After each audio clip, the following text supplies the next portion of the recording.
Hello, this is a tutorial on how to start the round tower in Kids as Architects. That's book 3 for SketchUp.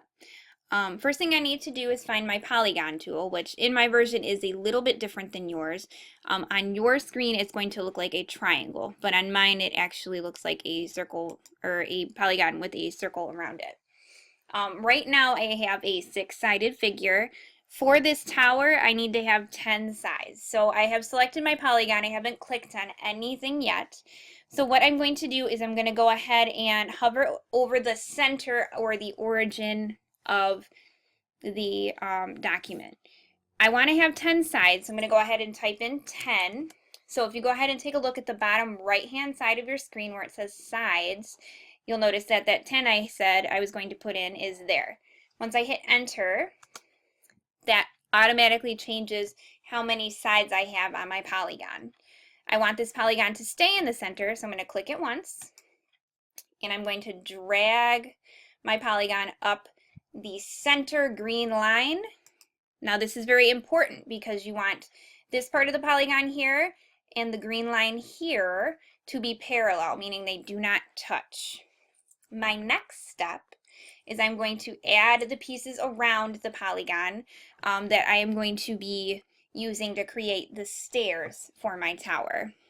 So I need to find my rectangle tool, which is what I'm hovering over right now.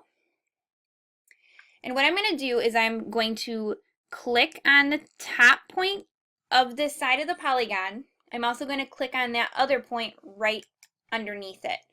So clicking these 2 points will allow me to drag my rectangle out of that space. So that's what I'm going to do right now. All right, I've got my rectangle pulled out.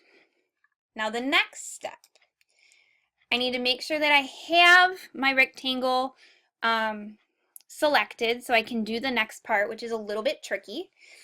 So what I'm going to do, I need to have my rotation tool. So I'm hovering over that right now. I'm going to go ahead and click on that, make sure I have that selected.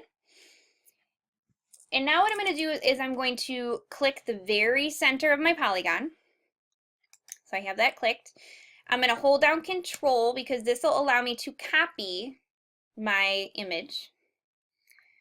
And I'm going to go ahead and click on the face of the rectangle. And what this is going to do, and it's going to allow me to rotate that square or rectangle around the side. Now I need to be careful because I need to make sure this is exactly 36 degrees. That means it'll be flat. But right now I'm at 36.1 and that's not going to work. I have not clicked on anything yet. This is not set in stone.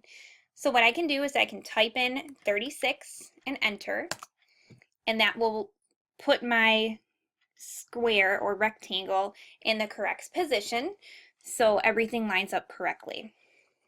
Now, since I haven't touched anything since I placed this square, I can actually